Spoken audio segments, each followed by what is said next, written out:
Xalq şairi Mirvarid Dilbazi'nin 110 illiyi ötən günlərdə qeyd olundu. Mirvarid xanım Dilbazi Azərbaycan ədəbiyyatının bir ana obrazıdır. Mirvarid Dilbazinin 2 kitabının redaktoru Mikail Müşfiq olub. Mirvarid xanım əslində bütün kişi dəyərlərini vəsf edən qadın şairdir.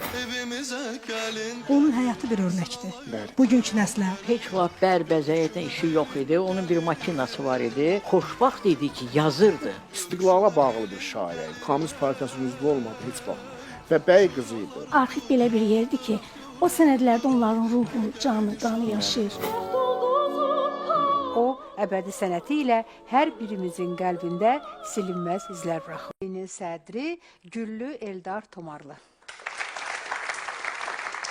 Azərbaycanın əməkdar jurnalisti Akif Aşırlı studiyamızdadır. Filologiya elmləri doktoru Rüstəm Kamal. Dövlət Ədəbiyyat və İncəsənət Arxivinin direktoru Könül Nəsibova. Və tənqidçi publisist Südabə Ağabalayeva. Hoş gəlmişsiniz, Xoş əziz gördük qonaqlar, xoş hamınızı gördük sizi. və söhbətimizi də elə Südabə xanım sizdən başlayaq. Çünki siz Mirvarid xanımın irsinin tədqiqatçısısınız, araşdırmısınız və Mirvarid Dilbazi təkcə bir epoxadır. Elə bil ki, hər kəsə nümunə olacaq bir epoxadır. Buyurun. Mən belə düşünürəm ki, bir şairin, bir yaradıcı insanın, sənətkarın yubileyinin qeyd olunması, bu təkcə həmən yaradıcılığın xatırlanması deyil. Bu bütövlükdə bütöv bir dövrün, böyük bir mədəniyyət sisteminin, çoxlu ədəbi nəsillərin qarşılaşdırılmasıdır, müqayisə olunmasıdır, həmən sistemlərdə aktual olan dəyərlərin müqayisə olunmasıdır və bu müqayisələr içərisində biz həmişə müqayisə edəndə nə üçünsə daha çox fərqlərə qaçırıq. Amma hesab edirəm ki, elə yaradıcılıqlar var ki, məsələn, elə biri Mirvarid Dilbazinin yaradıcılığı. Onlar daha çox müqayisədən daha çox oxşar fərqləri, oxşar dəyər. 2-ci il 26 may tarixli sərəncamla onun 100 illik yubileyinin qeyd olunması da məhz bu nöqteyi nəzərdən mənim üçün bir mədəniyyətin, bir ötüb keçmiş dövrün və ədəbi nəsillərin yenidən xatırlanmasına bir fürsət idi. Və mən Mədəniyyət Nazirliyinin sifarişlərini apardım və zamanla üz-üzə bu kitab ərsəyə gəldi. Əlbəttə, bu kitab heç də Mirvarid Dilbazi yaradıcılığına, onun şəxsiyyətinə, onun sənətkarlığının və yeganə kitabdır. Onun ayrı-ayrı vaxtlarda çoxşaxəli yaradıcılığı haqqında ən müxtəlif tədqiqatlar olub, dissertasiya yazılıb, məsələn, uşaq yaradıcılığı, uşaq ədəbiyyatı nümunəsi kimi cəlb olunmuşdur. Mirvarid Dilbazi kimdir? Hər şeydən əvvəl bu suala cavab verək. Sadaladıqlarımızdan başqa onu deyək ki, Mirvarid Dilbazi o nadir sənətkarlardandır ki, 3 epoxanı özündə təmsil edir. Baxın, 1912-ci ildə anadan olub. Uşaqlığı, onun bütün həyatı sanki zamanların, dövrlərin, ictimai münasibətlərin dəyişikliyi sistemində keçib. Bu dövrdə, bu sınaqların içində keçib. Bilirsiniz, məşhur Dilbazlılar nəslindəndir. O nəslin Azərbaycan mədəniyyətinə, elm, hərb, tarixinə, ümumiyyətlə Azərbaycan ictimai-siyasi həyatına verdiyi töhfələri hamımız yaxşı bilirik. Mirvarid Dilbazi bəy nəslindəndir. Atasını çox erkən itirib və sonra isə hər iki tərəfdən valideynləri kifayət qədər dövrün qabaqcıl ziyalıları və insanlar olublar. Mirvarid Dilbazi yaxşılıq etməyi bilən, ondan zövq alan insanlar çıxdı. Belə insanlardan ilki mən hesab edirəm ki, bu Mədinə xanım Qeyasbəyli Vəkilov oldu. Onun təkidi, onun təklifi ilə və bu təhsil illərini Mirvarid Dilbazi öz xatirələrində sonralar təkcə məktəb təhsil dövrü yox, insan ləyaqətinə böyük bir məktəb kimi qiymətləndirirdi. Mirvarid xanımın keçmiş, həyatından keçmiş insanlarla bağlı bütün xatirələrində elə bir işıq, elə bir ləyaqət, elə bir nəciblik var ki, inanın ki, mən arxivdə işləyəndə, müxtəlif məktublarla, müxtəlif sənədlərlə tanış olanda, az qala bugünümüz üçün çox qəribə və qərib görünsə də heyrətlənirdim. Kövrəlirdim ki, insan həyatın hər çətinliyini görüb, amma bununla belə onun içində kökdən, qandan, ailədən, tərbiyədən gələn o ləyaqət, o nəciblik, insana münasibət, insanı hər bir halda sevmək. Bunlar Mirvarid xanımın həyatının kredosu olub. Mirvarid xanım Dilbazi Qızlar seminariyasından sonra əlbəttə o Bakı Ali Pedaqoji İnstitutda da təhsil almışdı və həyatında ilk iş yeri kimi o Bakıda işləmişdi və sonra isə Qubada müəllimlik işləyib, sonra qayıtmışdı. Qəribə bir onun müəllimliyi ilə bağlı mənim üçün həmişə, hətta tələbələrə bəzən nümunə gətirdiyim bir məqamı heç vaxt unuda bilmirəm. Siz bilirsiniz, onun xalasının həyat yoldaşı bizim görkəmli pedaqogumuz Əhməd Seyidov olmuşdur. Mirvarid xanım gənc bir qız, Biləcərdə məktəbdə müəllim işləyir, təzə başlayır. Deyir ki, o il Bakıya çox güclü qar yağmışdı, nəqliyyat işləmirdi. Mən də deyir, düşündüm ki, yəqin ki, bu havada getmək olmaz. Amma deyir, xalamın həyat yoldaşı Əhməd müəllim dedi ki, hər halda məktəbə getmək lazımdır. Və mən deyir, o yolu piyada getdim Biləcərə. O təsvir ki, Mirvarid xanım ömrünün o uzaq çağlarında o qədər işıqla, o qədər tərtəmiz münasibəti, o duyğuları qoruyub saxlaya bilmişdisə, mənə elə gəlir ki, bundan böyük ötürmək üçün gənc nəsillərə başqa bir şey yoxdur.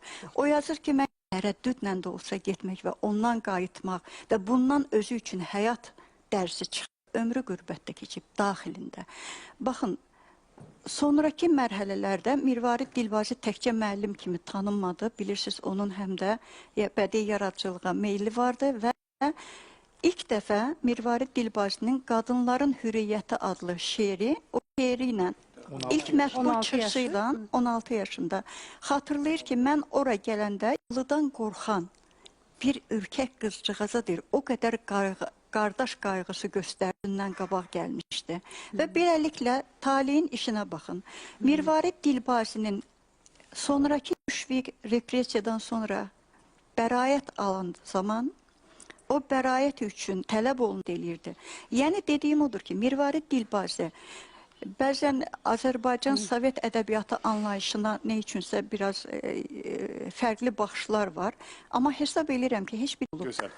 Gözəl fikirdir. Çox sağ olun Südabə xanım. Söhbət eləyəcəyi biz hələ.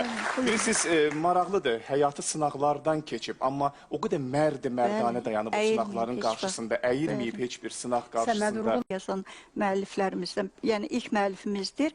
Kiçik bir piyes yazmışdı onun haqqında, Məhsətinin yubileyini və ondan sonra Məmməd Said Ordubadi Mirvarid xanımı bizim balaca Məhsətimiz deyirdi. Ay, nə gözəlsiniz.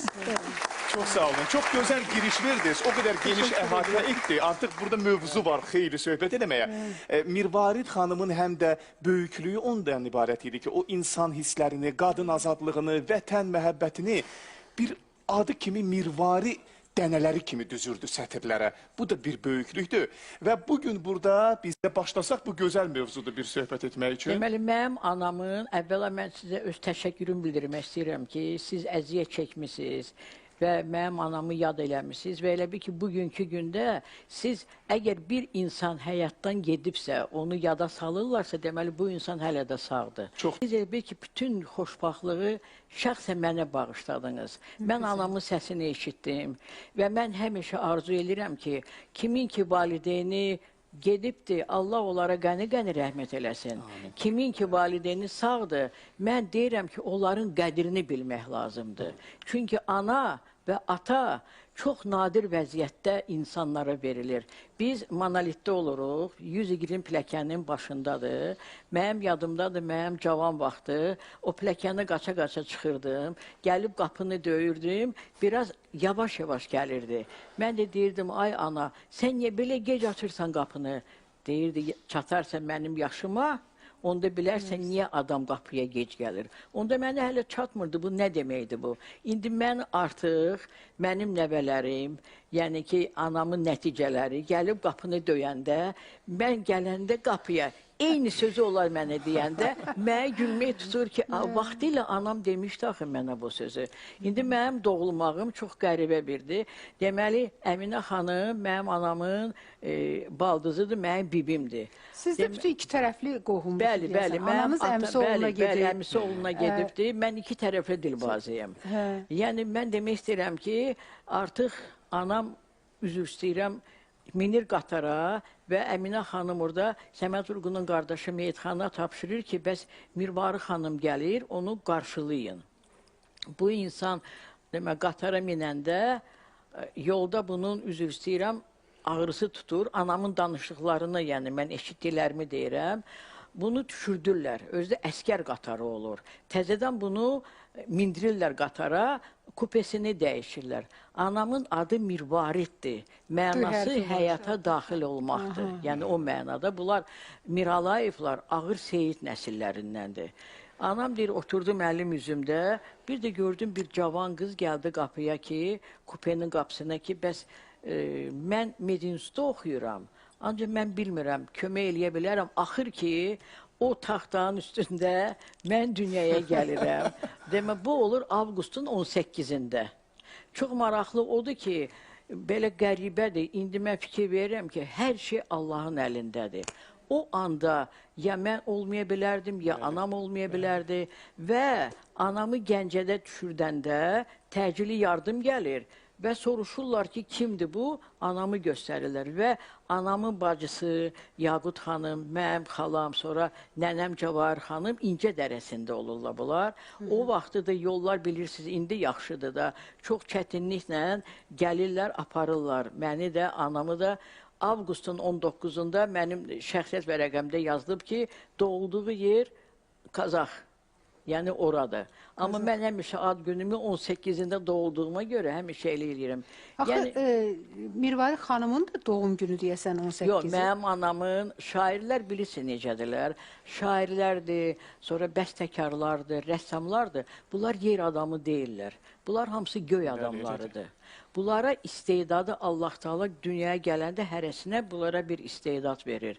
Yəni ki... Eyni gündə doğulmusunuz? Yox, yox. Anam o vaxtı mənə deyirdi ki, mən istəmirdim Yazıçılar İttifaqı mənim ad günüm eləsinlər və haradasa iyun ayında doğulub. Amma tarixini mən bilmirəm.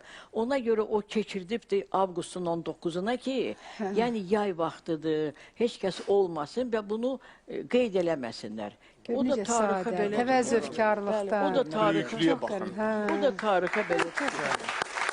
Onun təvəzzökarlığına aid o qədər misallar var. Yəni rastımıza çıxır ədəbiyyatlarda, müsahibələrdə. İnan xatırlayarıq veriliş boyu. Hətta bir fakt var ki, Ulu Öndərin çox böyük sevgisi var idi axı Mirvarid Dilbaziyə. Xüsusi hürməti var idi. Onun 85 illiyində şəxsən iştirak eləmişdi. Hər dəfə ad günündə. Yoxsa 75 illiyində? 85 illiyində şəxsən, bəli. 85 illiyində. Rejissor dedi ki, kadrlar var. O, nə gözəl. Gəlin baxaq, sonra fikrimizi davam edəcəyik. Ulu Öndər 85 illiyində iştirak eləyib, Prezident İlham Əliyev onun 100 illiyi keçirilməsi haqqında sərəncam imzalayıb və evinin qarşısına barelyef qoymuşdu, elə deyilmi? Bəli, bəli. Gəlin izləyək. Azərbaycanda keçmiş əsrlərdə də qadın, xanım şairlər olmuşdur. Məsəti Gəncəvi, Ağabacı Ağabəyim, Heyran xanım, Aşıq Bəsti, Xurşud Banu Natavan, 20-ci əsrdə də qadın şairlərimiz bu gözəl ənənəni davam etdirmişlər. Ən görkəmli bizim qadın şairlərimiz Mirvarid Dilbazi və Nigar Rəfibəyli olmuşdular. Sizlə Azərbaycan xalqı fəxr edir.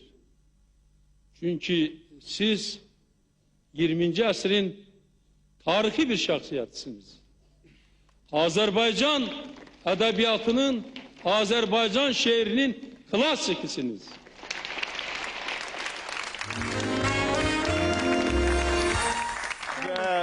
Öndər qiymət verməyi bacarırdı. Doğru. Yəni o Mirvari xanım üçün valla bütün dünyanın mükafatları idi elə bir ki. Hətta Xatirə xanım, Ulu Öndər hər il ad günündə Mirvarid xanımı təbrik edəndə, sənə nə lazımdır deyəndə bu insan bir cavab verirmiş ki, xalqımın... Bəli, azad xalqım olsun, güzəranları yaxşı olsun. Yəni ki, bir də onun böyük bir dərdi var idi, Qarabağ dərdi idi. Yəni o Şuşa alınanda mənim yadımdadır, əlini belə başına vurdu. Çox belə pis oldu ki, axı niyə belə olmalı idi? Nə üçün belə olmalı idi? Və mən bizim hörmətli prezidentimiz İlham Əliyevə öz təşəkkürümü bildirmək istəyirəm. Öz ordumuza can sağlığı, xata bəladan uzaq olsunlar. Şəhidlərimizin qanı tökülən Allah onların valideynlərinə can sağlığı, Allah onlara ölənlərə rəhmət olsun. Qazilərimizə də. Mən eşidəndə ki, artıq Qarabağ Azərbaycandır və Şuşa bizimdir. Mən qaça-qaça, anam vəsiyyət eləmişdi ki, məni Fəxr Xiyabanda yox, anamın yanında, orada o vaxtı da o özü almışdı o hissəni, o köhnə qəbirstanlıqda. Mən qaça-qaça gəldim və dedim, ana, sən indi rahat burada uyuya bilərsən, artıq Qarabağ Azərbaycanıdır. Baxın, siz ötəri üstündən keçdiniz. Amma onun bax o təvəzzökarlıqlarından biri də Fəxri Xiyabanda yer ayrılırlar. Bu deyir ki, məni bacımın yanında dəfn eləyin. Yəni görürsüz, yəni o şöhrətdən kənar bir insan idi. Özü mənim yadımdadır ki, Vəfa Quluzadə mənim doğma xalam oğludur. Anam 2001-də iyulun 12-sində rəhmətə gedəndə Heydər müəllim zəng elədi. Və Vəfa rəhmətlik dedi, xalamın özü vəsiyyətidir, o Fəxri Xiyabanda. Özü də o qəbri bilirsiniz kim düzəldibdir? Miralay Fəxrəddin, arxitektor. Çox gözəl gülbaxtı daşından, adı, familiyası doğulduğu il. Yanları da Peyğəmbərdən belə gül kimi şəkilləri düzübdür. Vəssalamı belə. Bilirsiniz, Heykəl falan heç nə yoxdur. Yəni bu insan özü necə yaşayıbsa o dünyaya da bax o cür köçüb. Bilirsiniz, biz indi danışdıq onun torpağa, vətənə bağlılığından. Bu başqa bir mövzudur da. Rüstəm müəllim, bəlkə elə bu mövzunu sizdən davam eləyək. Mirvarid xanımın vətən sevgisi, torpağa bağlılığı, hürriyyət istəyi və carçısı olmağı, xüsusilə xanımlar üçün, düzdür? Bir qədər gəlin bu məsələləri danışaq. Mirvarid Dilbazi yalnız Azərbaycan ədəbiyyatının, Azərbaycan mədəniyyətinin obrazı deyil, həm də Azərbaycan mənəviyyatının obrazıdır. Onun şəxsiyyətinə də elə bu müstəvidə də yanaşmaq lazımdır və danışılan xatirələr də bunu göstərir. Mirvarid xanım əslində bütün kişi dəyərlərini vəsf eləyən qadın şairdir. Kişilik dəyərlərini. Çox qəribədir ki, bizdə xanım şairlər adətən qadın dünyasına təqdimatına çox önəm verirlər. Öz şəxsi həyatlarını qabardırlar. Ancaq Mirvarid xanım bəlli bir nəsildən gəldiyi üçün, yəni Əbdürrəhman ağa Dilbaz oğlunun soyundan, nəslindən gəldiyi üçün və bu məqamda Xatirə xanım da toxundu, bəy nəslindən, sonra böyük dindara, din xadimləri nəslindən gələn bir... Nadir Şahın nəslindən gəldiyini o Bənövşələr üstə nəsə bir kitab var. Orada bir şey yox ki, öz kitabında qeyd olunur. Onun babası da şair idi. O vaxtda poema da yazır, kör şair.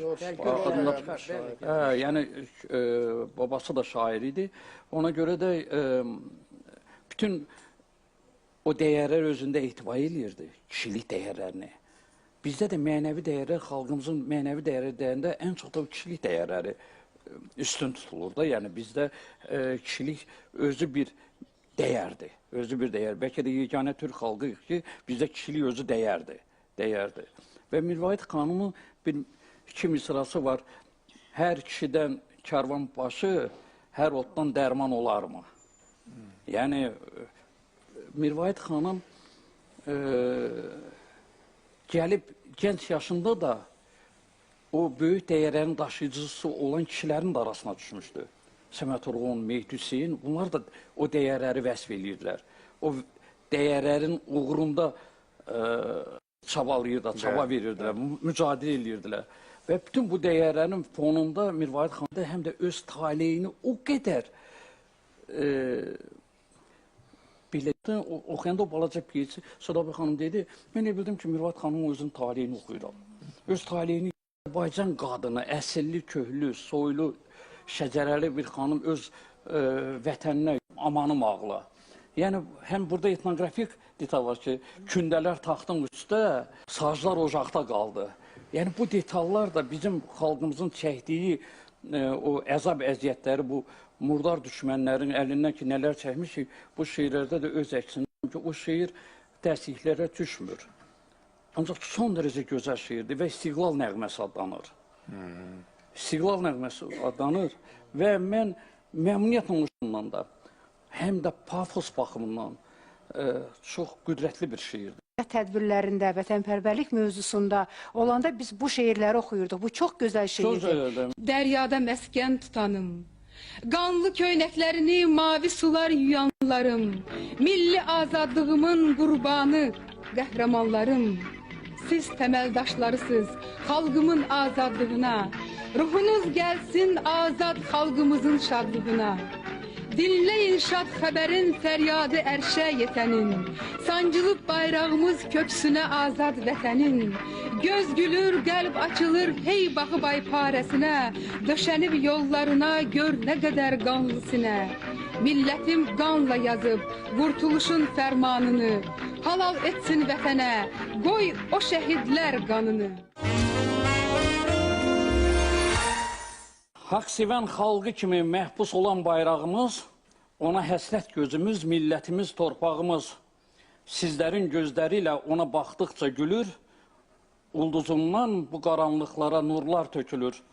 Göz gülür, qəlb açılır, hey baxıb ay parasına, döşənib yollarına gör nə qədər qanlı sinə. Qanlı köynəklərini mavi sular yuyanların, milli azadlığımın qəhrəmanlarım. Mən Bəli, bu çox gözəl şeirdir. Yaxşı ki oxudunuz bu şeiri. Yəni, Mən bir şey deyim, şairi ifadə eləyən nədir? Onun şeirləri, misralar. Ona görə gözəldir ki, bu gün gətiririk şeiri statlar. mənim sözümdən daha çox söz deyəcək. Bəli. Ki, yəni, bax, bu cür ürəyin sahibi, bu cür vətən sevgisi, yəni, sevgini sözlə deməzlər. Onu ifadə etmək çox çətindir, sevgini sözlə. Ancaq şairlər də ona görə dünyaya gəlirlər ki, o sevgini çox effektli ifadə etmək mümkün olsun. Mən elə gəlir ki, bax, bu istiqlal sevgisini, vətən sevgisini, şəhid sevgisini, bu şeir son dərəcə Çox gözəl şeir. Yaxşı ki, onu bugün oxudunuz. Nə yaxşı ki oxudunuz, bəli. burada. Bilirsiniz, şeirdən umduğumuz nədir? Hisslərimizin poetik ifadəsi. Bəli. Biz nə isə düşünürük, nə isə demək istəyirik, onu şair qədər deyə bilmərik. Bayaq Xatirə xanım gözəl dedi, onlar Allahdan seçilmiş insanlardır. Və bu baxımdan biz indi daha bir şeirini yaxşı olar eşidək Bəli. Mirvarid xanımın. Söhbətin bu yerində gəlin qiraət ustası Xəzər Süleymanlını studiyaya dəvət edək. Alqışlarla Xəzər buyursun. Söhbətini, sonra da şeirini. Buyurun Xəzər. Mirvarid Dilbazinin işığına yığışmışıq bugün. Məlumdur ki, elə insanlar, elə şəxsiyyətlər var ki, onlar bizdən cismən ayrılsalar da, elə bil ki, zaman keçdikcə ruhları bizə daha yaxın olur. Bu da onların sözünün gücü, qüdrətidir. Siz bir bədii qiraət ustası kimi hamımızdan bunu yaxşı bilərsiniz. Buyurun. Amma istəyərdik şeirdən əvvəl bir fikirlərinizi bizə mütləq çatdırasınız ki, Mirvarid xanım poeziyasına nədən yaxınlaşdınız, nə ilə cəlb elədi, niyə maraqlı oldu Mən sizə? təşəkkür edirəm dəvət etdiyiniz üçün və hər kəs salamlayıram. Ümumiyyətlə bizdə xanım şairlər arasında bayaq qeyd elədilər buradakı Nigar Rəfibəyli və Mirvarid Dilbazinin yaradıcılığı tam fərqli bir istiqamətdədir. Ona görə ki, müxtəlif mövzulara toxunur, təkcə burada sevgi hisslərini ifadə edən şeirlər yox, müxtəlif mövzulardan bəhs eləyir və hər biri yüksək sənətkarlıqla yazıldığı üçün biz bədii qiraətçilər də hansısa bir mövzu bizə vacib lazım olduqda onların yaradıcılığına müraciət edirik. Təbii ki, Mirvarid Dilbazi də həmin sənətkarlardan, şairlərimizdən biridir. Xəzər, hansı şeirini söyləyəcəksiniz bugün bizim üçün? İndi bir lirik şeir oxuyacağım, sevgi şeiridir və düşünürəm ki, bu o həssas qəlbin toxunan hisslərinə sirayət edə biləcək bu şeir. Məmnuniyyətlə. Buyurun, qulaq asırıq sizə. Ürəyimə axan göz yaşlarımdan,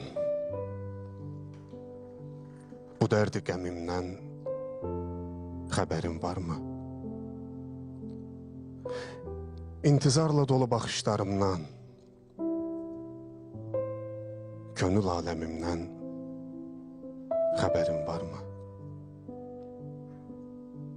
Elə bil ovulmuş səhra qumuyam, yanmış bir şəmin mumuyam. Yanmış bir şəmin mumuyam. Üstündən xış geçmiş tarla şumuyam. Mənim bu dəmimdən xəbərin varmı? Neyniyim? Qurtarmır ürək kədərdən. Buymuş qismətim qəza qədərdən. Keçdim gözü yaşlı keçdiyin yerdən. Mənim istəmimdən xəbərin varmı?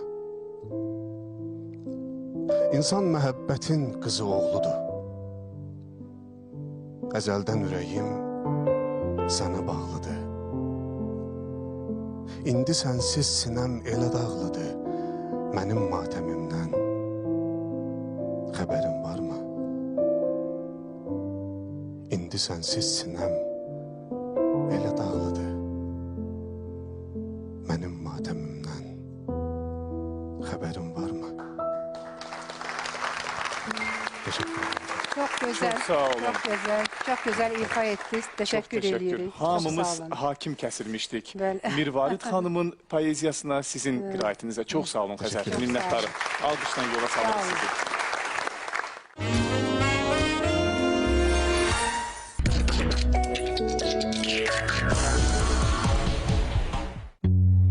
Bazı.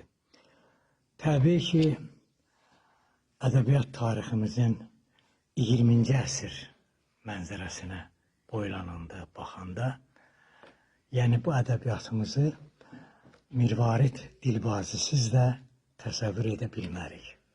Və təbii ki, onun həyatı, keçdiyi yol, sənət yolu, onun nəslini də, doğulduğu bütün Qazaq elini də təbii ki, sevindirdi. Mirvarid Dilbazi ədəbiyyata deməli 30-cu illərin əvvəllərində gəlib. Bizim ən deməli üzdə olan, yadda qalan, sevilən şairlərdən biri olub. 1992-ci il idi. Azərbaycan jurnalından mənə belə bir tapşırıq verildi ki, Mirvarid xanımın deməli 80 yaşı tamam olur. Onunla bir müsahibə apar. Mən də getdim Mirvarid xanımgilə. Xeyli söhbət elədik. Və Mirvarid xanım öz uşaqlığından ta 80 yaşına qədər olan səsini varaqladı. Məhəmməd Səid Ordubadi Azərbaycan nəsrinin, dramaturgiyasının, publisistikasının gözəl sənətkarlarının biri Mirvarid xanım haqqında belə demişdi ki, o Azərbaycan şeirinin balaca məhsətisidir. Amma Mirvarid xanıma gəlincə, Mirvarid xanımı təkcə öz dövrünün, yaşadığı dövrün həqiqətlərini qələmə alan bir şair kimi biz onu tanıyırıq. Və Mirvarid xanımın həmişə deməli bir şeiri var. O şeirə bir mahnı qoşulub. Mənim ürəyim əsdi, anam yadıma düşdü. Mənim də anam yoxdur. Həmişə bu şeir səslənəndə, bunu oxuyanda mən anamı xatırlayıram. Amma Mirvarid xanımın elə gözəl şeirləri var ki, o şeirlərdə biz Azərbaycan qadınının keçdiyi yolu izləyirik. Yəni, bax, bu mənada Mirvarid xanım bizim ədəbiyyat tarixi üçün çox maraqlı olan bir şairədir. Mirvarid xanım bu dövrdə kimləri görüb? Onun xatirələrindən mən yazmışam. Hüseyn Cavidi görüb, başqa bizim şairləri görüb, onlarla dostluq eləyib, onların məclislərində olub. Amma ən çox sevdiyi şair təbii ki, Səməd Vurğun olub.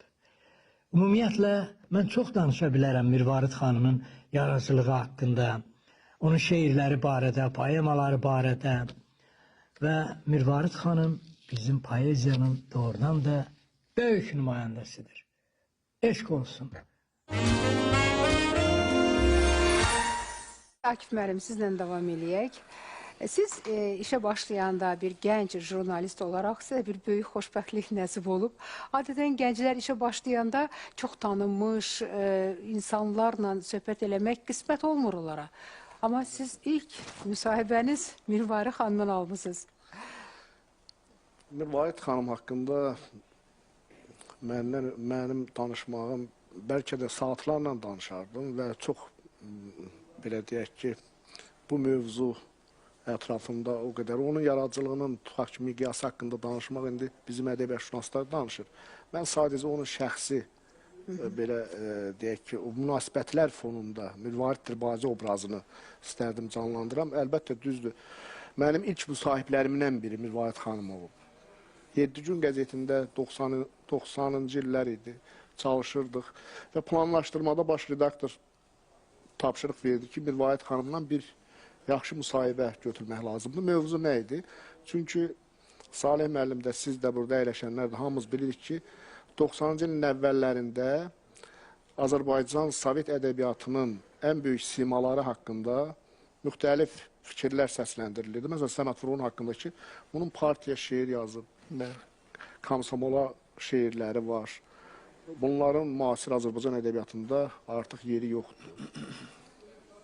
Hətta repressiya illərinə yəni diqqət yönəldirdilər ki, niyə filan kəslər sağ qaldı, niyə filan kəslər həyatda var deyə. Əsas mənim üçün də diqqət çəkən məqam bundan ibarət idi. Mirvarid xanımda çox məlumatlar, çünki o hadisələri, o prosesləri çox yaxından görmüş, izləmiş və əziyyəti, ədəbiyyatda əziyyətləri belə deyək ki, yaşamış insan idi. Mirvarid xanım heç vaxt Sovet Komünist Partiyasının üzvü olmadı.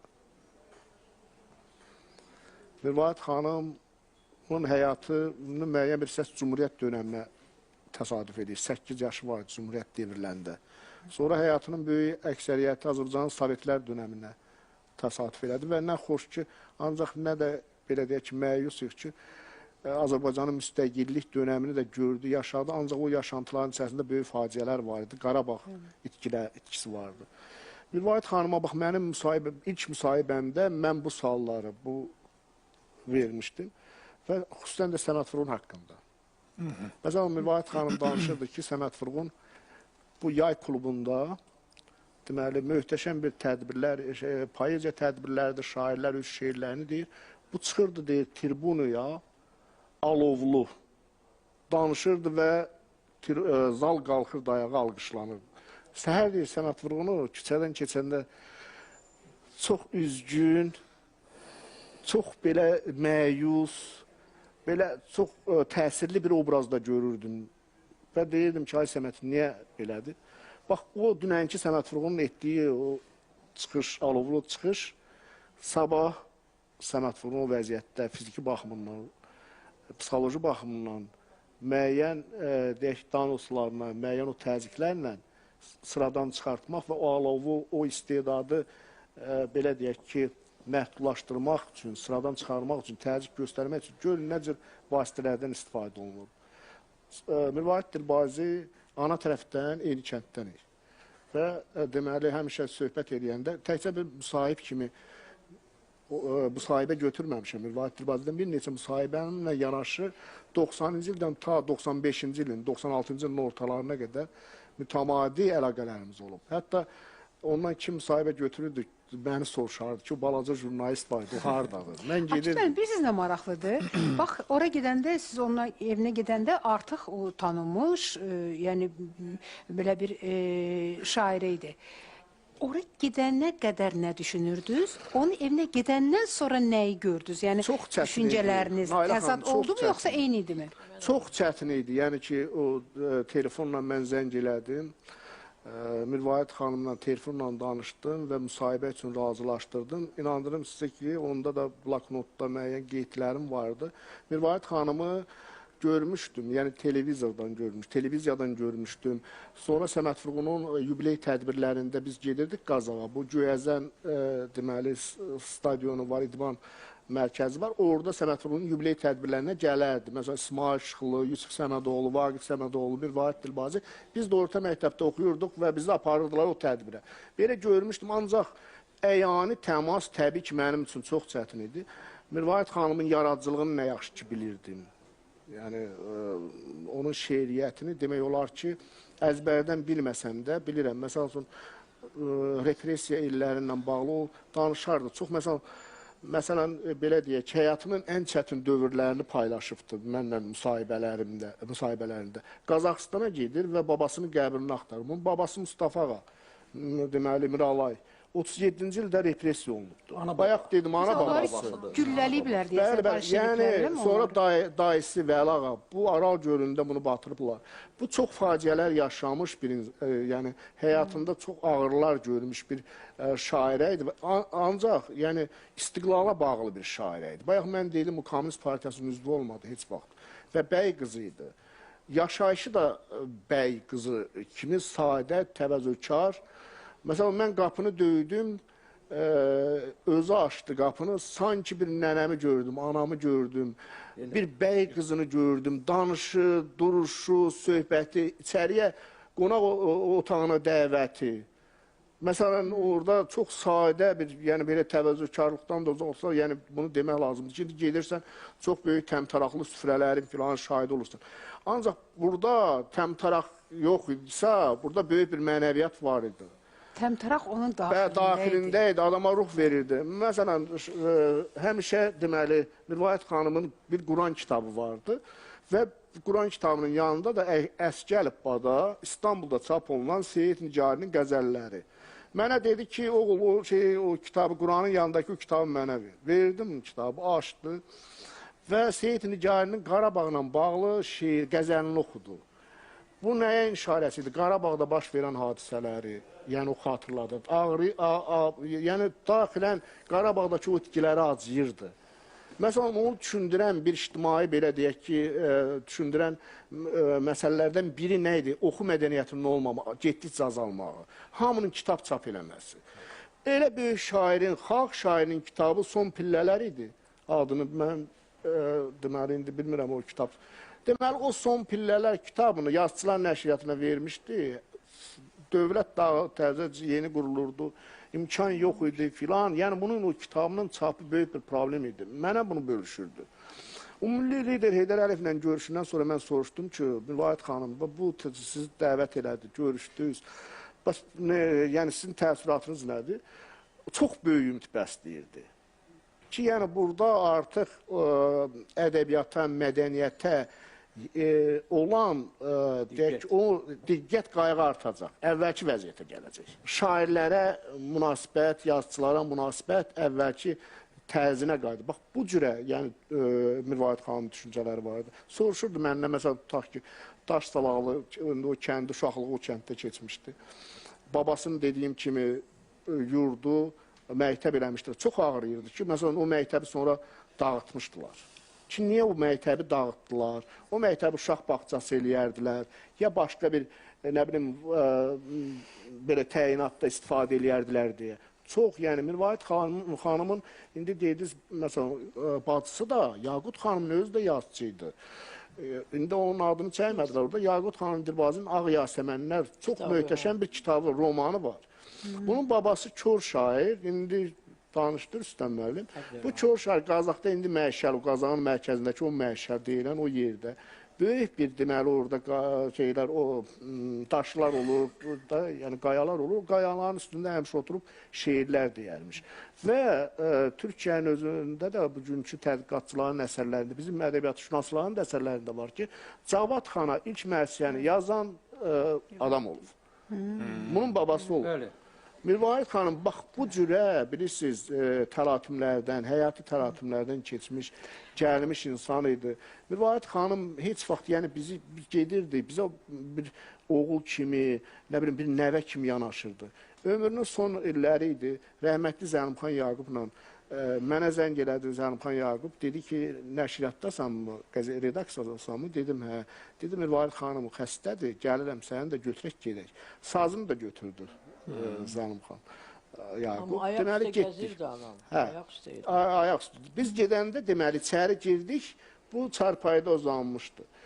Biz, deməli, içəri girəndə istədi ki, qalxa şey eləyər ki, dedi, oğlanlarım gəlib mənim. Görün ki, siz baxın ki, o çarpayda bizi o belə, o tərzdə qarşılamaq istəmədi və durdu və təkkəsinə dirsəkləndi. Və orada Zəynəb xan xeyli saz çaldı, Mirvarid xanımın şeirlərindən danışdı. Yəni, çoxdur xatirələr. Çoxdur, həddən artıq. əlbəttə. Mirvarid xanım həmişə deyirdi ki, bilirsiniz, yəni, ədəbiyyata münasibəti necə qiymətləndirirdi o. Deyirdi, bir var mütailə eləyəsən dünya ədəbiyyatını, nə Azərbaycan ədəbiyyatını, o sənin istedadın, yaradıcılığın o mütailədən gələ. Sənin təsvir eləyəcəyin hadisələr, yəni o poetik ifadələrin məğzi kitab ola, bir də var təbiət ola, xalq ola. Deyirdi, mənim istedadımın, bacarımın mayası xalqdır. Akif müəllim, siz dəyərli fikirlər söylədiniz. Mənə elə gəlir bu fikirləri daha da qüvvətləndirən və möhkəmləndirən onun qələm dostlarından biri Bəxtiyar Vahabzadə. Bizim çox görkəmli şairimiz Mirvarid xanım haqqında çox qızıla bərabər fikirlər və sözlər söyləyib. Gəlin o parçanı təqdim eləyək, sonra davam edərik. Uşaqlar haqqında şeir yazmaq çox çətindir. Uşaq haqqında şeir yazmaq üçün gərək özün uşaqlar qədər səmimi olasan, uşaqlar qədər təbii olasan. O cür olmasa mümkün deyil. Ona görə də onun Mirvarid xanımın uşaq şeirləri də mənim çox xoşuma gələr. Məni tərpədən, daxilən məni düşündürən şeirlər. 11 ayın çatıbdır, dilin bala batıbdır, sözün bala batıbdır. Danış şəkərim, balım, mənim gözü qumralım. Nərədir, qulaq asım, səni sinəmə basım. Saçımı yolsun əlin, qaşı gözü sürməliyim. Danış körpə gözəlim, dilim sözə yatıbdır, sözün bala batıbdır.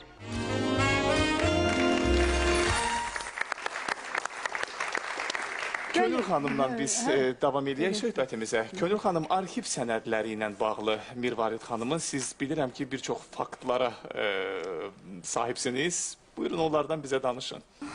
Salih müəllim, demək, mənim onunla görüşüm tamamilə təsadüfən oldu. Mən 2000-ci ildə arxiv idarəsinə işə gələndə bizim rəhmətlik Marif Teymur, o vaxt arxivə, ədəbiyyat incəsində arxivini rəhbərlik eləyən Marif Teymur idi. Onun bilirsiniz ki, arxiv sənədlərinin toplanmasında əvəzsiz xidməti olub. Marif müəllim mənə dedi, gördüm telefonda kiminləsə danışır. Dedi ki, mənə dedi ki, bilirsən kiminlə danışıram? Mirvarid xanımla. Oradan dedi ki, ona demə Mirvarid xanım, deyinə Mirvarid nənə ilə danışıram. Ona məni təqdim elədi. Dedi, bəs filan kəs gəlib işə, o məni çox gözəl tanıdı. Hətta şair Davud Nəsib, mənim əmim də onu soruşdu, dedi, o mənim oğlum kimi, mənə yaxındır. Çox sevindi ki, mən ora işə düzəlmişəm. Nəhayət ki, dedi ki, Marif müəllimə, sən sənədlər üçün çox yanırsan, sənin davamçıların da. Mən belə görürəm ki, biz etibarlı əllərə vermişik sənədlərimizi. Bütün sənədlərini, arxiv sənədlərini demək olar ki, əl yazmalarını, yazışmalarını, şəkillərini öz əllərindən arxivə təqdim eləyib. Onun fondu 670 nömrəli bizdə fonddur. 5-ə yaxın siyasi var. Hər siyasi da özü çox dolğun, qiymətli sənədlərlə doludur. Orijinal sənədlərdir. Yəni biz hər dəfə onun sənədlərini açanda, ona baxanda elə bilirik ki, Mirvarid nənə yanımızdadır. Onu öz yanımızda hiss eləyirik. Yəni arxiv belə bir yerdir ki, o sənədlərdə onların ruhu, canı, qanı yaşayır. Deməli, kitabçaları vardı, Salih müəllim. Kitabçalarına həmişə qeydlər eləyərdi. Qeyd, məsələn, bax, bu gün nə görübdür, nə işləyibdir, hamısını yazırdı, ayın tarixindən. Ona görə, yəni, bir də balaca makinası vardı, özü yazardı makinasında. İndi əl yazmalarından söhbət getdi. Mirvarid xanımda həqiqətən də qədim əl yazmalar da vardı. Quranı çox mükəmməl bilirdi. Əski əlifbada yazırdı. Əski əlifbada şeirləri çoxdur. Məsələn, xatırlayırdı, 20-ci illəri xatırlayırdı ki, Azərbaycan Sovetləşməsinin ilk illərində Nəriman Nərimanovun gəlişi. Məsələn, onun böyük bir nəsil idi. O nəslin bir hissəsi Qazaxdadır, bir hissəsi Amasyada, Türkiyədədir. Məsələn, Mirvarid xanım nə danışırdı? 90-cı illərdə bu sərhədlər açılanda Türkiyəyə getmişdi. Və mən bu yaxınlarda bir 2-3 il əvvəl də Amasyada oldum. Mirvarid xanımın o qohum əqrabaları hansı böyük bir nəsildir. Orxan Karahan. Orada Orxan deməli, Kayahan Orxan deməli millət vəkili Qaranilər nəslindəndirlər. Və onlarda hətta yəni Amasyada böyük bir məscidin inşası o nəslə aiddir. Bir də İncə Məsələn, o deməli Seyid Nigarin türbəsi, tərəfdarlarının orada bir türbəsi var. Eyni zamanda deməli ki, Mustafa Kemal Paşa Atatürkün ən yaxın silahdaşlarından biri, deməli Qaranilər nəslindən olan Mustafa ağa, hansı ki Mahmud ağanın, Hacı Mahmudun oğlanlarından biri deməli Amasyaya köçüb və orada Türkiyənin İstiqlal Savaşına ən böyük dəstək verənlərdən biri olubdur. Mirvarid xanım danışırdı 90-cı illərdə, deməli sərhəddə Mirvarid xanımın çamadanlarını tökürlər. Biz o sərhəddə getdik ki, mən idim, qızım idi, deməli yoldaşım idi. Biz gəldik, bu tərəfdə dəhşət idi, o bizə bir nifrətlə baxırdılar, yəni bunlar, orada da erməni çox idi, göyə şeylər açırlar. Şair nə aparacaqdı? Kitab, dəftər, şəkil, albom, artıq heç nəyimiz yox idi. Siz inanırsınız ki, biz o uzaqda, mən həmişə deyirdim, ya Rəbbim, gedim Türkiyəni görüm, sonra ölüm. Mənim arzum o idi. Təsəvvürümüzə gətirin ki, biz Türkiyəni addımlayanda, artıq bu yana keçəndə, oradan qışqırdılar ki, Dilbazi gəlir, Dilbazi gəlir. Anamın qohumu Kemal Orxanın deməli atası dedi ki, bax gəlirlər. Bizi elə bil əl üstündə oradan apardılar və mən xoşbaxtım o barədə ki, anam artıq yaşı da çox idi. Biz o avtobusu minib gedəndə, mənə dedilər, sən ananı hara aparırsan o yaşda? O elə bil ki, quş kimi getdi. Və getdi, bütün qəbirlərə də ziyarət elədi, Amasya'nı da gəzdi, Türkiyəni də gördü. Yəni ki, bir də anam ona görə xoşbaxt idi ki, o həm nəvələrini də görüb, nəticələrini də görüb. Bu, hər insana da qismət olmur. Bir də o heç vaxt yaddaşını itirməyibdir. Mənim yadımda da onun son aylardakı o, biraz özünü pis elədi. O, mənim böyük qızımın adı Lalədir. Oğlu burada oturubdur. Nəticəsi bugün buradadır, biz birazdan danışacağıq. O, deməli, mənim qızımı çəkdi, dedi ki, Lalə, bir gün gələn bu dünyaya, bir gün də bu dünyadan gedəcəkdir. Ancaq xahişim var sizdən ki, özünüzü elə aparın ki, yəni süfrə arxasında, yəni çox ağlamayın. Bu həyatın bir qanunudur. Yəni ki, mən deyir, ölümdən qorxmuram. Mən artıq yaşadığımı yaşamışam. İndi də gedib öz əzizlərimlə, anamla, əmilərimlə, dayılarımla görüşmək istəyirəm. Siz bir yanaşmaya. Gəlin, söhbətimizin bu yerində Mirvarid xanımın sözlərinə yazılmış Evimizə gəlin gəlir mahnısını dinləyək. Gözəl mahnıdır. Bugün də toylarımızda, şənliklərimizdə bu mahnı xeyli oxunur, səslənir. Nicat Cəfərzadə oxuyacaq bu mahnını. Buyurun Nicat.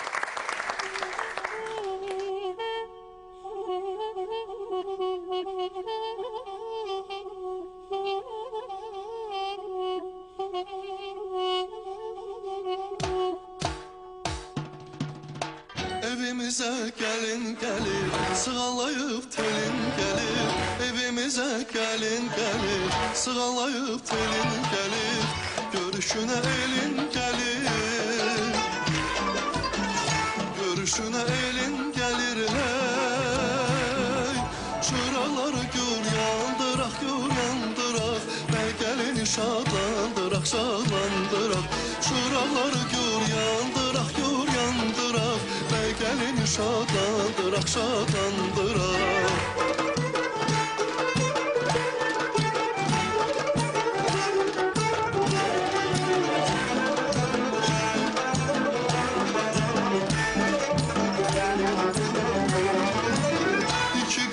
Cavan gəlir, gül yanında reyhan gəlir. İki qönçə cavan gəlir, gül yanında reyhan gəlir. Şumşad boylu oğlan gəlir, şumşad boylu oğlan gəlir hey. Çıraqları gör yandıraq, gör yandıraq. Bəy gəlini şadlandıraq, şadlandıraq. Çıraqları gör yandıraq, gör yandıraq. Bəy gəlini şadlandıraq, şadlandıraq.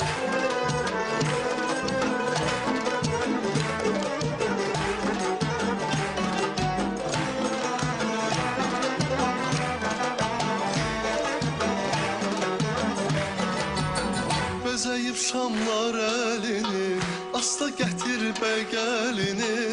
Bəzəyib şamlar əlini, asta gətir bəy gəlini. Azərbaycan gözəlini, Azərbaycan gözəlini, hey. Şuraqları gör yandıraq, gör yandıraq, bəy gəlini şadlandıraq, şadlandıraq.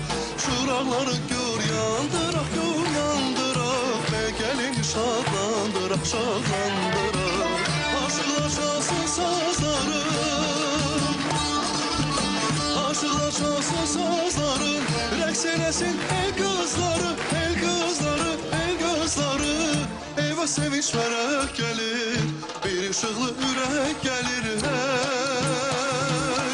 Şuraqları gör yandıraq, gör yandıraq, bəy gəlini şadlandıraq, şadlandıraq. Şuraqları gör yandıraq, gör yandıraq, bəy gəlini şadlandıraq, şadlandıraq. Şuraqları gör yandıraq, gör yandıraq, bəy gəlini şadlandıraq, şadlandıraq. Şuraqları gör yandıraq, gör yandıraq, bəy gəlini şadlandıraq, şadlandıraq.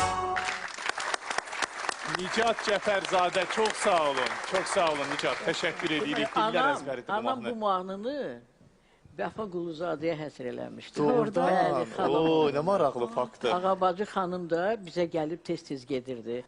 Və davam edək biz Güllü Güllü xanımla. xanımla devam edək. Güllü xanım, Mirvarid Dilbazi 70 ildən artıq yaradıb da, yaradıcılığı bu 70 ili əhatə eləyir və bir-birindən maraqlı əsərlər, bir-birindən maraqlı şeirlər, nümunələr qoyub gedib və siz bir o ictimai birlik olaraq onun sənətini yaşadır, təbliğ edirsiniz, elə deyilmi?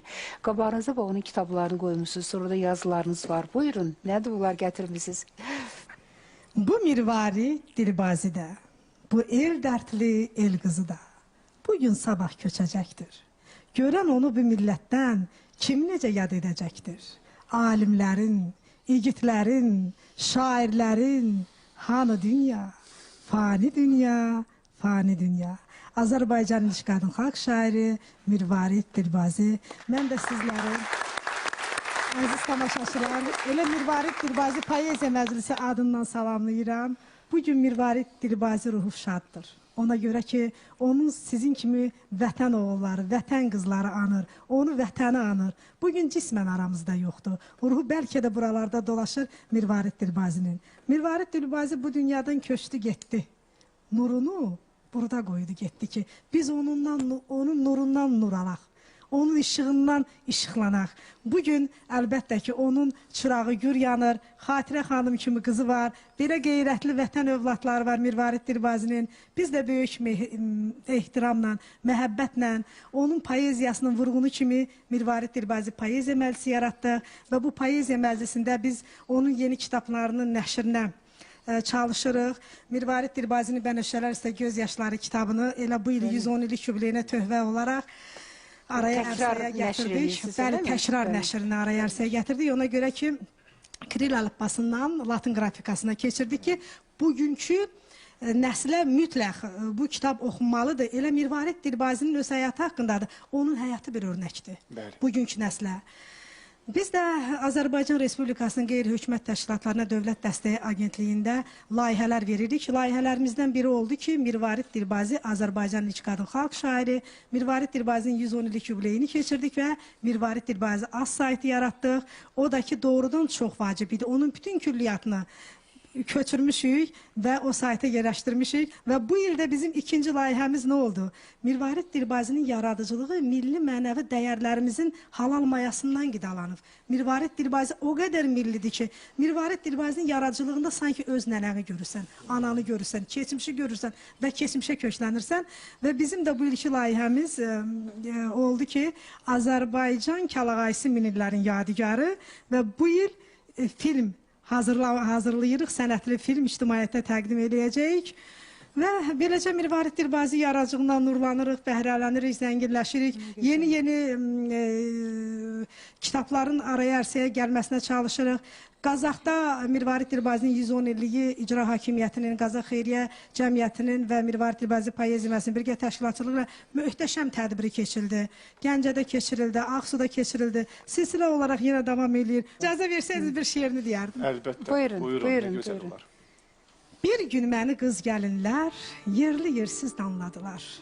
Sadəliyin öz yeri var. Qadınlar üçün yaranıbdır bərbəzəklər, bu daşqaşlar, bu ipəklər. Həvəsləndim düzü məndə, oldum başqa bir aləmdə. Qulağıma brilyant bir sırğa taxdım, durdum ayna qabağına. Öz-özümə xeyli baxdım. Boy buxunum nə qısaldı, nə ucaldı, İstedadım nə çoxaldı, nə azaldı, nə gəncləşdim, nə qocaldım. Soyuq daşdan ürəyimə nə istilik işıq aldım. Çıxdı tamam yaddaşımdan o sırğa da, brilyant da. Durudum ayna qabağında, xəyallara xeyl daldım. Düşündüm ki bu həyatda neçə eşqin qanadını bürüb bu daşqaşlar. Neçə gəncin taleyinə, hünərinə baxılmayıb, sadə nişan üzükləri barmaqlara taxılmayıb. Barmaqlara taxılmayan kirpiklərə düzülübdür. Sandım o daşqaşlar göz yaşından süzülübdür. Mən sırğamla o zamandan vidalaşdım. Gəlib öz dünyama düşdüm. Xəyallarım qanat çaldı yenə sonsuz kainatda. Mənə başqa brilyantlar bəzək oldu bu həyatda. Mən də deyirəm ki, Mirvarid Dilbazi ruhuna rəhmət.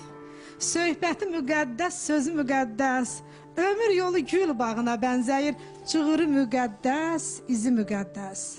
Oxumuşam, varaq-varaq gəlmişəm, axtarmışam, çıraq-çıraq gəlmişəm. Ünvanına əldə çıraq gəlmişəm. Baharı müqəddəs, yazı müqəddəs.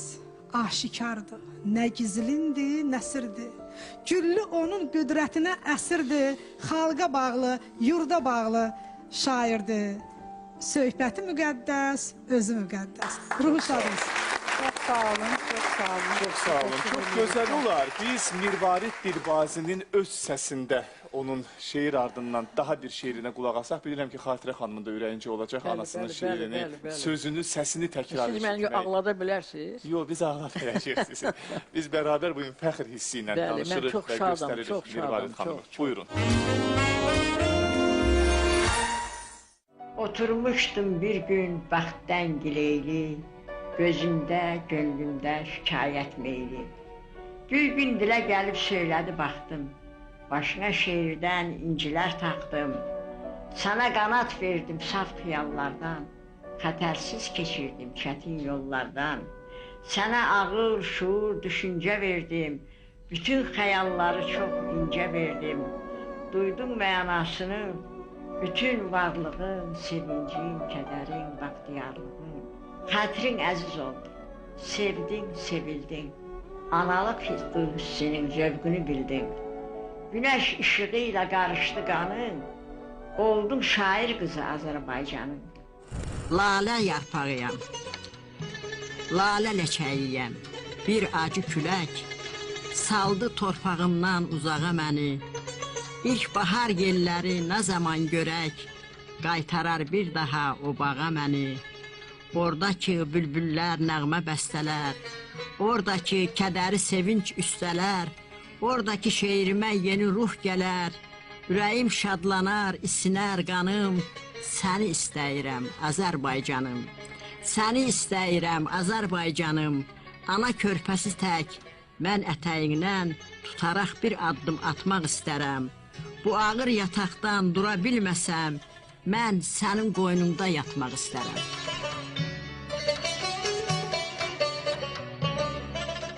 Mart gəlib bənövşə axtarır gözüm. Ocağam sinəmdə alışıb közüm. Hara düşdüyümü bilmirəm özüm. Bilmirəm bu yerlər qarlı şimaldır. Gözüm göydə qalıb, hanı durnalar. Bəlkə qaran quşdan bir xəbər olar. Şimalda nə yaman gecikir bahar. güllər qar altında, nəğmələr laldır. Yarıb nəfəsi ilə qarı çiçəklər, açılıb burada da sarı çiçəklər. Apreldir, sərt əsir hələ küləklər. Ey qoca təbiət, işin zavaldır. Qalmayıb gönlümün daha tutarı. O məni çağırır vətənə sarı. Orada çiçəklənib badam bağları. Taxıllar yaşıldır, lalələr aldır. Özüm yataqdayam, xəyalım yolda. Gör can nə haldadır, ürək nə halda. Dərk edə bilmirəm bu qeyri qalda. Başımda dolanan bu nə xəyaldır.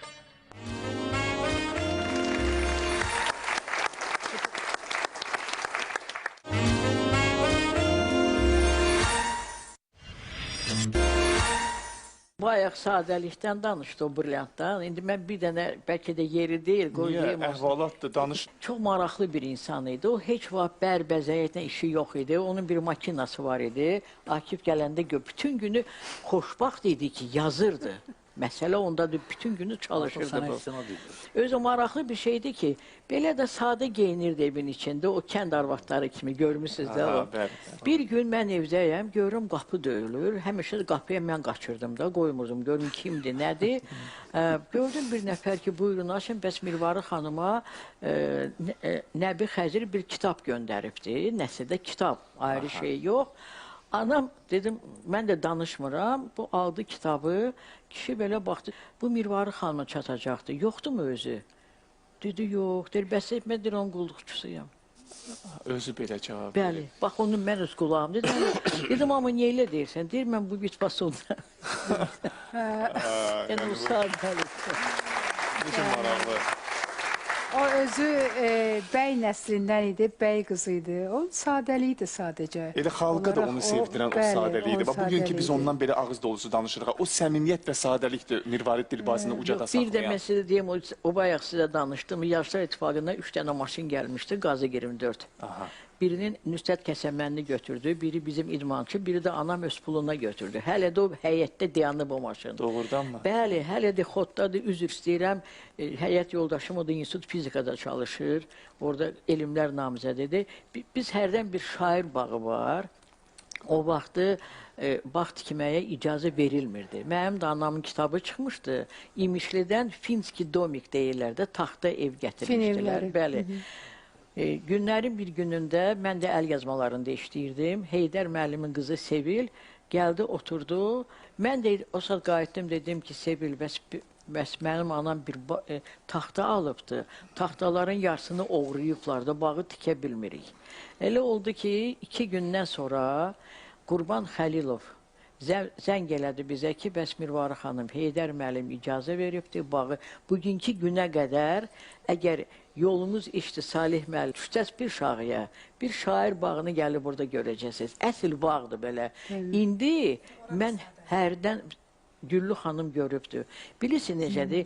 İnsan daxilən zəngin olmalıdır. Elədir. Bəli, bəli. Elədir, çox doğru. İndi burada o verilən dəyər onun bərbəzəyinə deyil. Bax, onun daxilinə, onun yaradıcılığına verilən qiymətdir. O qalıb ondan. Mirvarid Dilbazinin sözlərinə yazılmış Azərbaycan elləri mahnısını dinləyəcəyik. Oxuyur müğənni Aynur İskəndərli.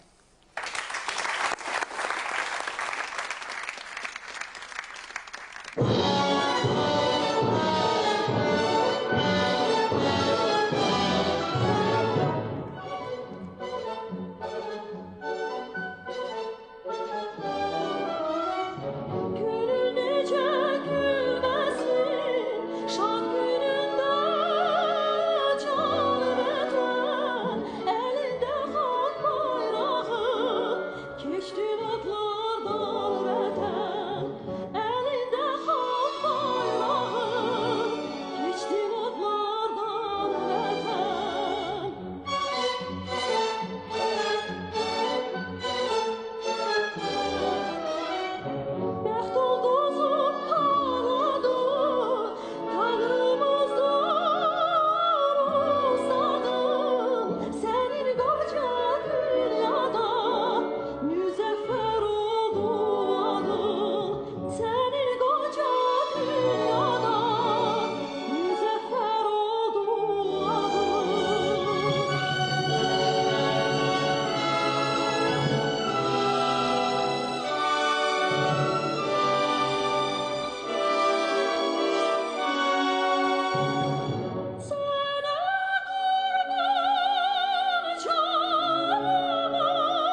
İskəndərli. Aynur, çox sağ ol.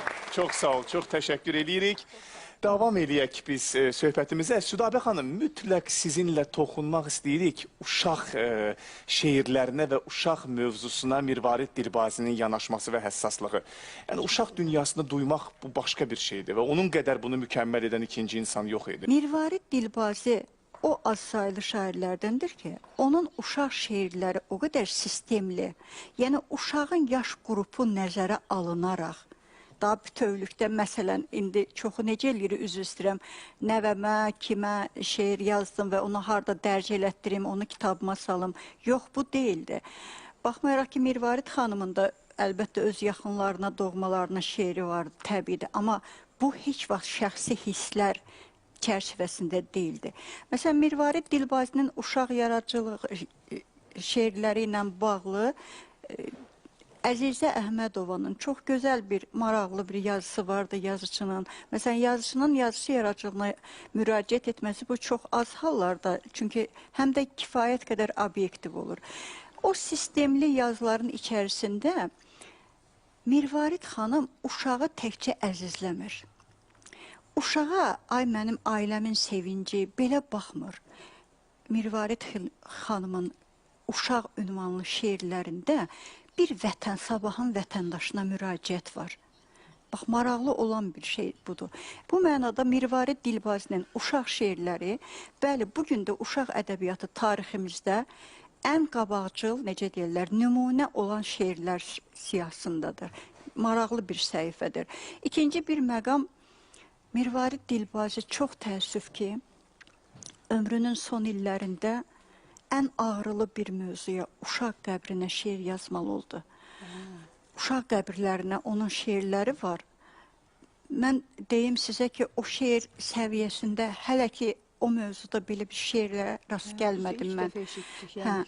O kütləvi uşaq məzarlıqları ilə bağlı və Mirvarid Dilbazi, baxmayaraq ki, böyük məzarlıqları.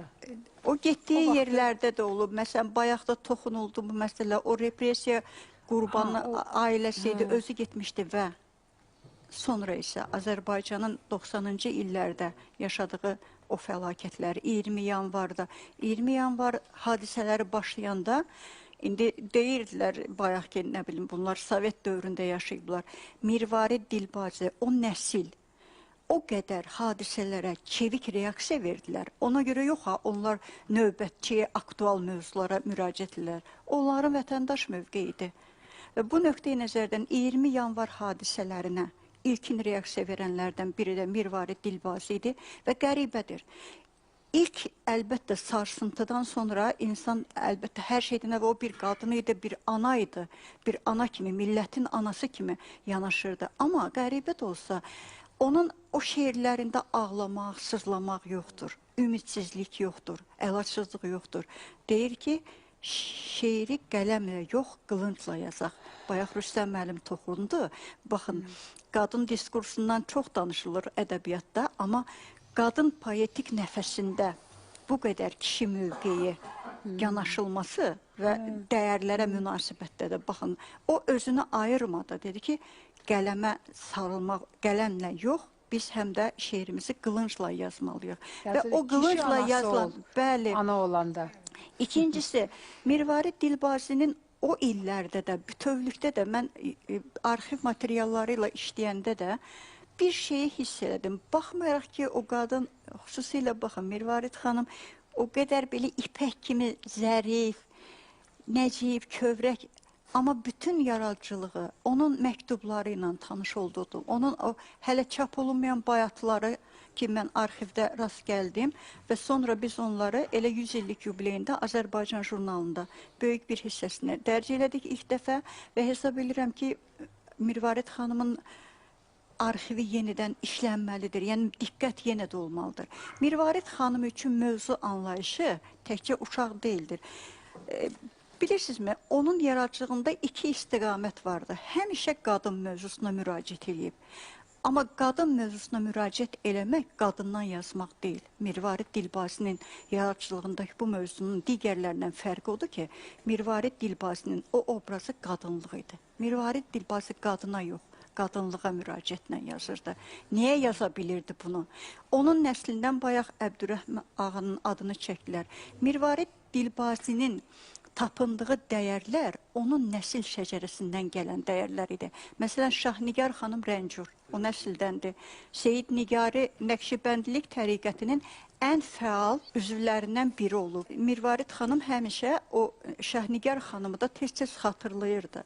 İkincisi, onun ana şeiri və bir də müdrik çağırışları. Məsələn, 90-cı illərin qarşığında Mirvarid xanımın belə bir şeiri çox məşhur idi.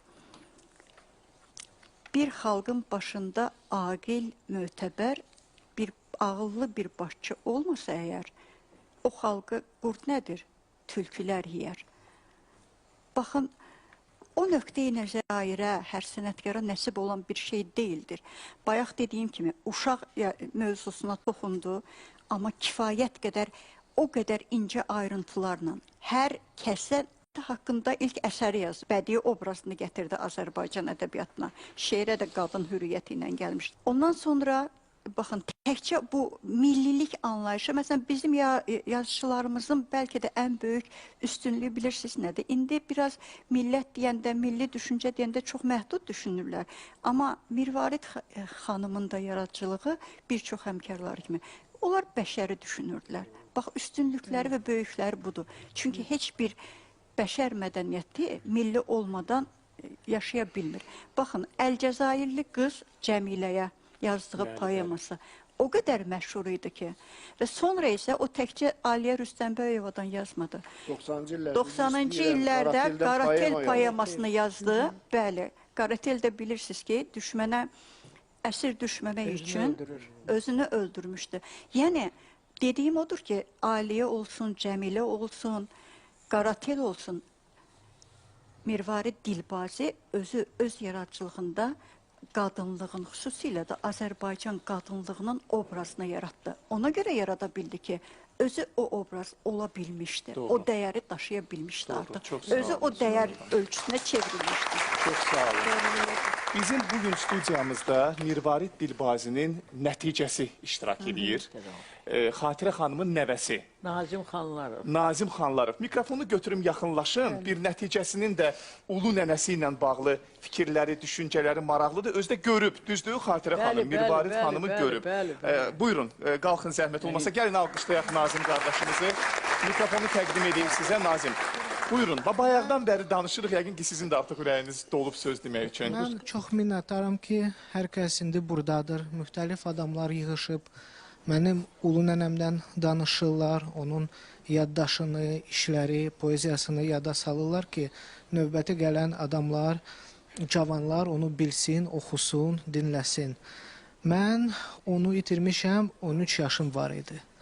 Ona görə 13 yaşında adam biraz böyümüş adamdır, bilir hər şey nədir. Mən onun qucağında böyümüşəm, o mənə nağıllar deyirdi, hörək pişirdi. Mən onu əvvəl qadın kimi, nənə kimi bilmişəm, sonra müxtəlif şairə kimi vermişəm. Onun yazıları, nağılları, yadımdadır gecə vaxtı duranda su içmək istəyəndə o maşınkada oturub çap eləyirdi. Tıx, tıx, tıx, tıx. O səsi ilə də mən yatmağa gedirdim. Yuxuya getmişsən. Bir növ laylay çalırmış. Hə, laylay kimi şeydir. Tıx, tıx, tıx. Özdə mamam, Xatirə xanım, nənəm deyirdi ki, ona yaxına getmə, o indi başında sözlər var. O onu yazmalıdır. O çox vacib şeydir.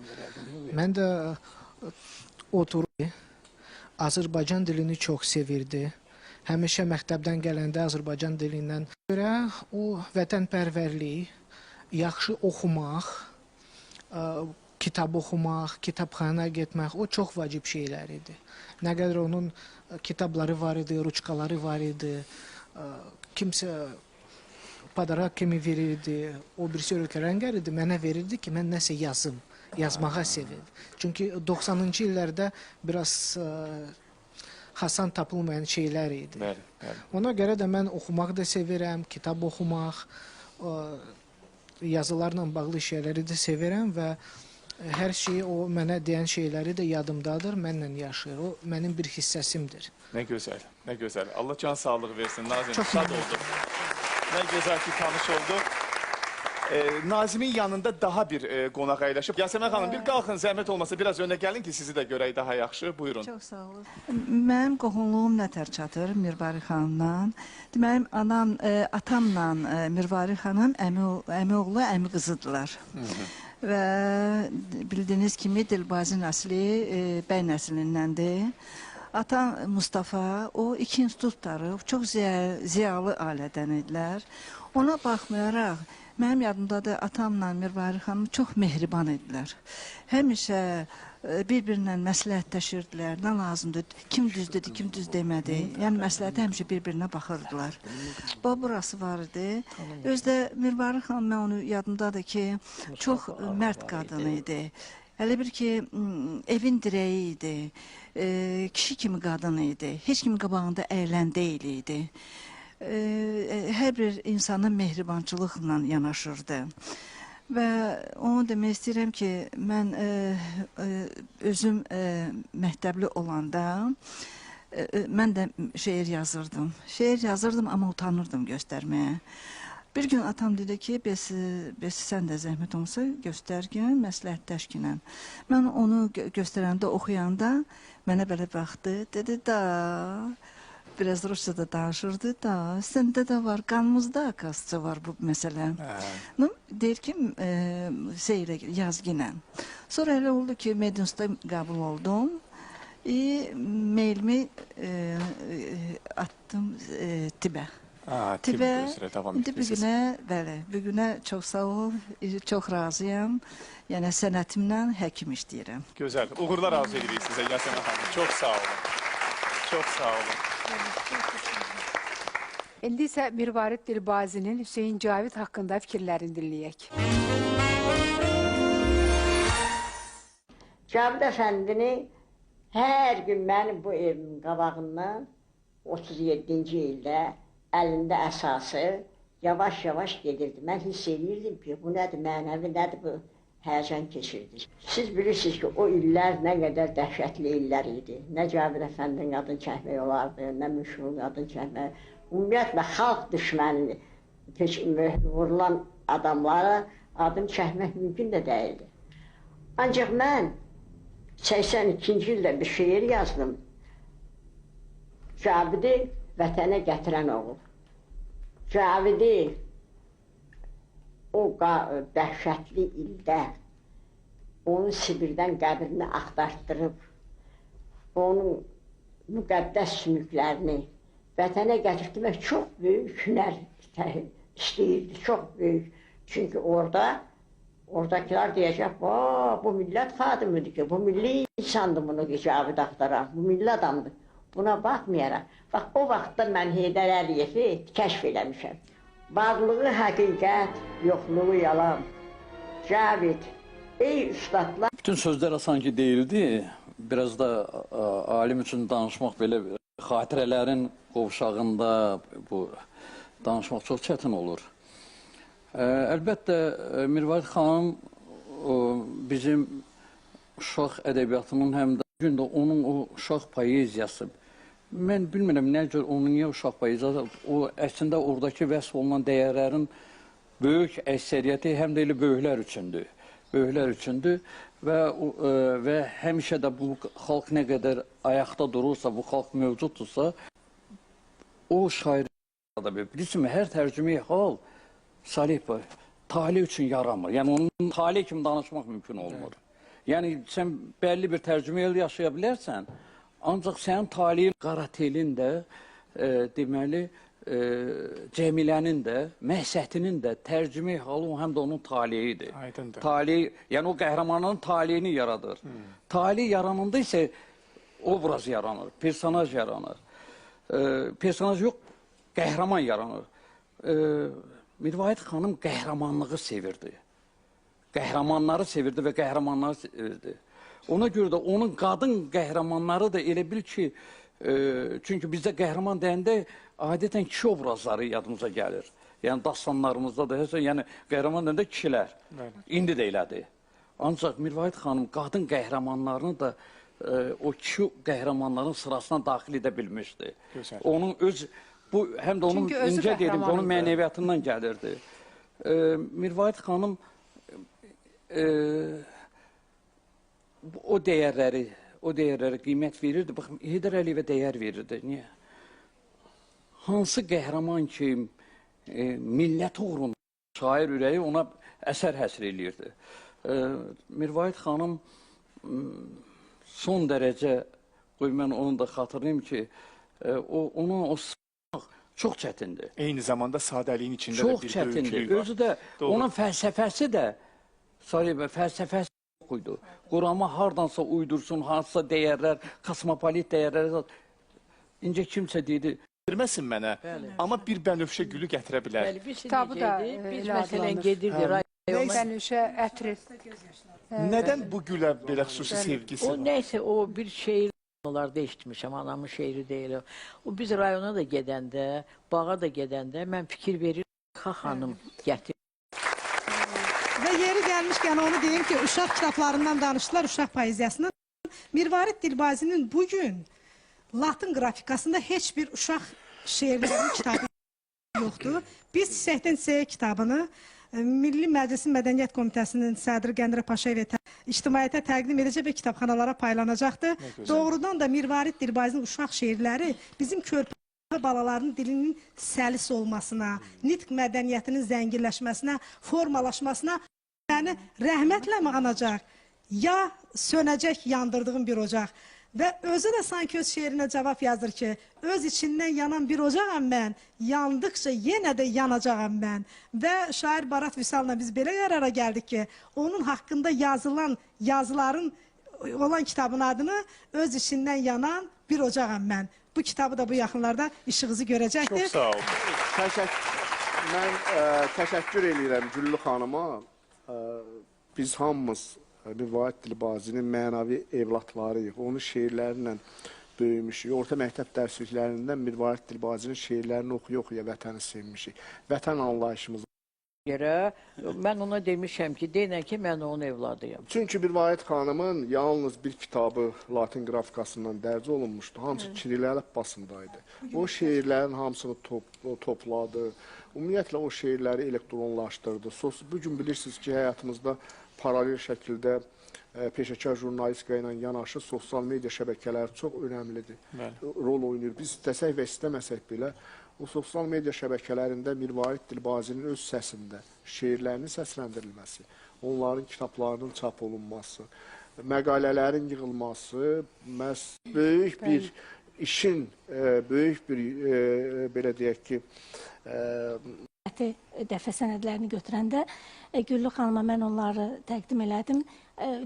Çox çətinliklə oxunan bir yazılardır. Onlar çap olunmuyor, heç yerdə. Bəli, heç yerdə çap olunmuyor. Tanış olduq biz. Bəli, hətta mən çox belə dedim Güllü xanım, bunu necə oxuyacaqsın? Yəni, bu oxumaq mümkün deyil də bunu. Nə qədərini köçürmüşəm mən onun. Hə, hələ köçürüb. Bugün Mirvarid Dilbazinin işıqlı xatirəsini yad elədik və verilişimizin sonuna gəldik, dəyərli qonaqlar. Sonda Xatirə xanım qısa olaraq sizi dinləyəcəyik və bir musiqi nömrəsi ilə verilişimiz bitəcək. Bura gələn insanlar ki, neçə saat burada oturub ona qulaq asıblarsa, mən bir anamın evladı kimi öz təşəkkürümü bildirmək istəyirəm. Sizin böyük əzabınız, əziyyət çəkmişsiniz. Bu təşkil eləmək özü bir böyük istedad tələb eləyir.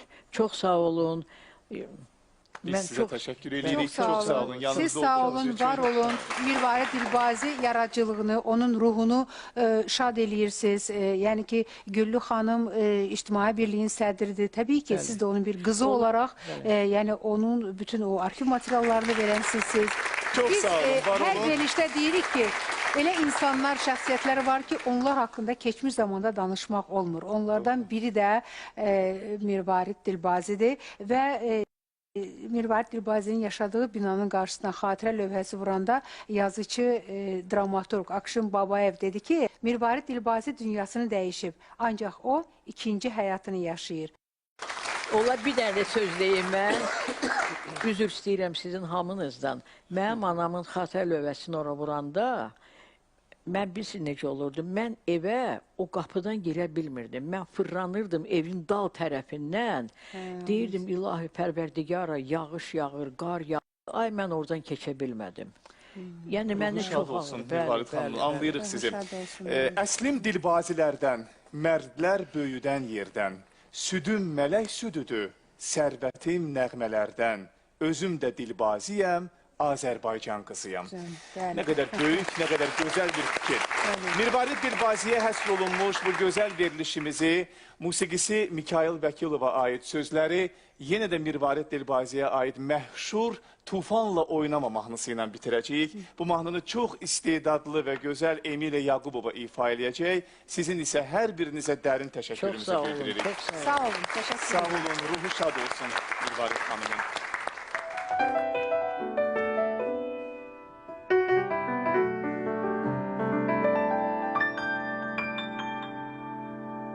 Deniz küleyle oynadı, vəhşi felekle oynadı. Yaşıl çemende dalgalar, bu dağ çiçekle oynadı. Deniz o mavi gözlüdür, çaştı tufanla oynadı.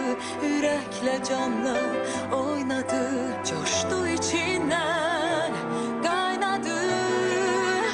Sen de tufanla oynama, sen de tufanla oynama. Deniz kimi coşma gülüm, ay gülüm. Coşup içinden kaynama, coşup içinden kaynama. Çok değil bizim ömrün illeri. Sen de tufanla oynama, sen de tufanla oynama. Deniz kimi coşma gülüm, ay gülüm. Coşup içinden kaynama, coşup içinden kaynama. Çok değil bizim ömrün illeri.